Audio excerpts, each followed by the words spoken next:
Market आज एक और बार अच्छा खासा करेक्शन दिखा चुका है, जिसके बाद आप लोगों के दिमाग में ये सवाल जरूर आ रहा होगा कि ये मार्केट स्टेबलाइज कब होगा। आज की इस शॉर्ट वीडियो में हम इसका आंसर ढूंढने की कोशिश करेंगे। सबसे पहले समझने की कोशिश करेंगे कि आज जो मार्केट डिप मारा, स्पेसिफिकली फाइनेंशियल सेक्टर, वो क्यों मारा। वो इसलिए मारा बिकॉज मिडिल ईस्ट की जो चिंताएं हैं वो कहीं ना कहीं एस्केलेट हुई हैं। कहीं ना कहीं ये मिसाइल की अदला बदली, हॉस्पिटल अटैक एक्सेट्रा इस चीज को फैक्टर इन कर रहा है। आप लोगों को समझना पड़ेगा ये सारी चीजें जो मिडिल ईस्ट में चल रही है, हाई इंटरेस्ट रेट चल रहा है, उसके साथ साथ हाई इंटरेस्ट रेट और प्लस यूएस का जो रिटेल सेल्स डेटा आया उसने कहीं ना कहीं सेंटिमेंट को हैम्पर किया। तो ये तो हमने समझा आज क्या रीजन था गिरने का। इसका एरिया जो सबसे ज्यादा अफेक्टेड था वो बैंक निफ्टी के अलावा आपको अगर सुबह देखते तो आपको ऑयल इंडस्ट्री से दिख जाता। ऑयल 2% से ऊपर क्लाइंब अप कर गया था, बॉन्ड्स यील्ड्स ऊपर क्लाइंब अप कर चुकी थी और साथ में डॉलर इंडेक्स में स्ट्रेंथ दिख गया था। इससे ये स्वाभाविक हो गया था कि कहीं ना कहीं मार्केट में प्रेशर बनेगा। लेकिन सवाल ये उठता है क्या हमें ऐसी परिस्थिति में वरी करना चाहिए कि नहीं।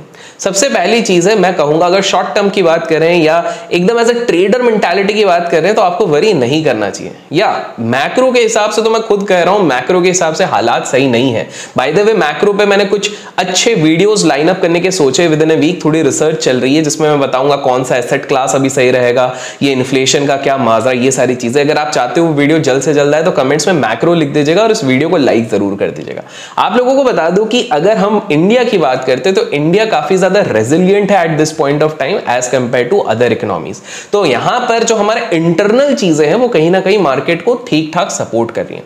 आज के दिन हमने देखा है defensive pack that is pharma ने कहीं ना कहीं सपोर्ट किया है। लेकिन अगर आप लोग नोटिस करोगे तो लास्ट कुछ सेशन से मार्केट कोशिश कर रहा है, स्पेसिफिकली निफ्टी की बात करूं 19800 को टेस्ट करने की कोशिश जरूर कर रहा है लेकिन उसको ब्रेक नहीं कर पा रहा। एक चीज आप लोगों को समझनी पड़ेगी, इलेक्शंस के पहले लिक्विडिटी हमारे बाजार में अच्छी खासी है। तो जहां हमारे काउंटर कंट्रीज, जो बाकी कंट्रीज है, वो बहुत ज्यादा बेकार परफॉर्मेंस दिखा रही है, हमारा देश उतना बेकार परफॉर्मेंस नहीं दिखा रहा। सिंपल से दो लेवल्स आप लोगों को बताता हूं जिसका अगर आप ध्यान रखेंगे तो आपके लिए सफिशिएंट होगा। निफ्टी की बात करूं, जब तक हम 19,500 के ऊपर है तब तक कोई एक्सट्रीम पैनिक सिचुएशन नहीं होगी। इनफैक्ट साइकोलॉजिकल लेवल तो 19,000 आता है, बट मोटा मोटी आप 19,500 लेके चल लीजिए।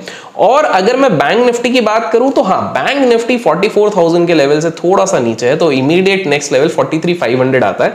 लेकिन अगर एक दो दिन के अंदर वापस 44,000 के लेवल को रिक्लेम कर देता है तो ये सही रहेगा। एक चीज का ध्यान रखिए, ये ग्लोबल टेंशंस के बीच में जो सबसे ज्यादा एक इंडेक्स जिसकी एक्सपायरी भी होती है, जो सबसे ज्यादा अफेक्टेड होंगे वो होगा Fin Nifty as well as Bank Nifty. इसलिए अगर आज के दिन पे आप इंडेक्स को कंपेयर करेंगे, ऑल्दो आज बैंक निफ्टी की एक्सपायरी भी थी, तो आप लोग एक चीज नोटिस करोगे कि जो फाइनेंशियल स्पेसेस का जहां पर वेटेज ज्यादातर that is Fin Nifty as well as Bank Nifty, उन्होंने ज्यादा करेक्शन दिखाया है in terms of percentage as compare to Nifty हो गया या बाकी सारी चीजें। एक और चीज जो मैंने आज इसको रिकॉर्ड करते वक्त भी देख रहा हूं कि एक क्रैकडाउन आज आपको मिड कैप में भी दिखा हुआ है।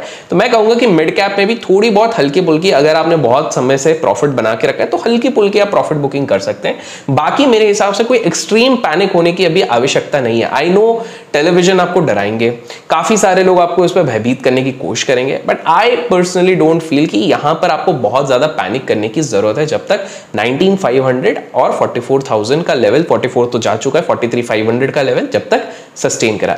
इसी तरह के वीडियोस के लिए लाइक शेयर सब्सक्राइब करना ना भूलें and till then keep learning, keep growing, keep investing and keep trading.